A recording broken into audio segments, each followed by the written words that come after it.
অহা 7 তাৰিখে অৰুণোদয় তৃতীয় এই আঁচনিৰ হিতাধিকাৰীসকলৰো পুঁজি আমি হস্তান্তৰ কৰিম।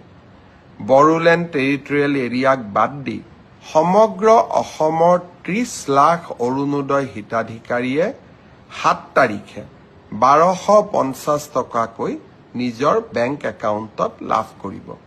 বহুদিনীয়া প্ৰতীক্ষাৰ অন্ত হ'ব। যদি আপুনি অৰুণোদয় 3.0 যিটো আঁচনি আছে এই আঁচনিখন যদি আপোনালোকে এপ্লাই কৰি ৰাখিছে তেনেহ'লে আপোনালোকৰ কাৰণে কিন্তু আহিছে ভাল খবৰ। তো বহুত মানে কিন্তু মোক কমেণ্ট কৰি সুধি আছিল যে আমি অৰুণোদয় আঁচনিখনৰ নতুন যিখন তালিকা আছে এই তালিকাখন আপোনালোক আমি মোবাইল ফোনেদি মানে ডাউনলোড কৰিব পাৰিম নে নাই বা অনলাইনৰ মাধ্যমত চাব পাৰিম নে নাই। তো আপোনালোকে নিশ্চয় পাৰিব। মই আপোনালোকক এই ভিডিঅ'খনৰ ডিছক্ৰিপশ্যনত লিংক দি ৰাখিম, তাৰ পৰা আপোনালোকে ডাইৰেক্টলি চাব পাৰিব বা আপোনালোকে ডাউনলোড কৰি কিনে আপোনালোকৰ নাম চেক কৰিব পাৰিব। তো আপোনালোকে কিন্তু গুগল ক্ৰম ব্ৰাউজাৰত যদি যায় আপোনালোকে কিন্তু এই লিষ্টখন চাব নোৱাৰিব। তো মই যিটো লিংক দি ৰাখিম সেই লিংকত ক্লিক কৰি কিনে আপোনালোকে আপোনালোকৰ ডিষ্ট্ৰিক্ট সিলেক্ট কৰিব। ডিষ্ট্ৰিক্ট সিলেক্ট কৰাৰ পাছত আপোনালোকৰ যিটো ব্লক আছে আপোনালোকৰ গাঁও পঞ্চায়ত আছে আপোনালোকৰ গাঁওখনৰ নাম এনেকৈ সিলেক্ট কৰি কিনে আপোনালোকে আপোনালোকৰ গাঁওখনত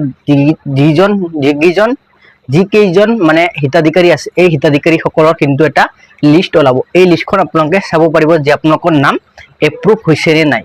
তো এইটো কিন্তু বহুত মানে কিন্তু মোক কমেণ্ট কৰি আছিল। তো সেইকাৰণে মই ভাবিলোঁ এই ভিডিঅ'টো আপোনালোকৰ বাবে অতিকৈ জৰুৰী। তো এইকাৰণে মই ভিডিঅ'টো বনাই আছোঁ। যদি আপোনালোকে প্ৰথমবাৰলৈ এই চেনেলটো ভিজিট কৰি আছে চেনেলটো ছাবস্ক্ৰাইব কৰি ৰাখিব আৰু আপোনালোকৰ বন্ধু বান্ধৱীসকললৈ ভিডিঅ'টো শ্বেয়াৰ কৰি দিব যাতে সেইসকল মানুহৰ নিজৰ যিখন লিষ্ট আছে এই লিষ্টখন নিজে চাব পাৰে।